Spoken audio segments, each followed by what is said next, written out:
E informuar për sulmin grek, një anije otomane kishte hedhur spirancën në ngushticën e Korfuzit, duke i mbajtur grekët krejt të rrethuar.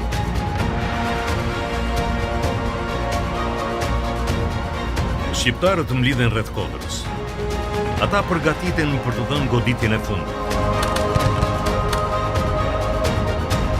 Në 23 shkurt lëshohet një sulm i përgjithshëm mbi Kalan e Lëkurës.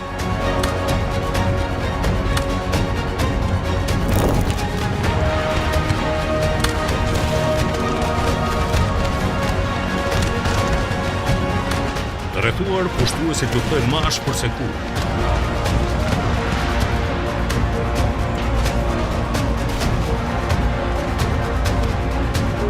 Mirëpo ata s'mund të ndalin përparimin shqiptar.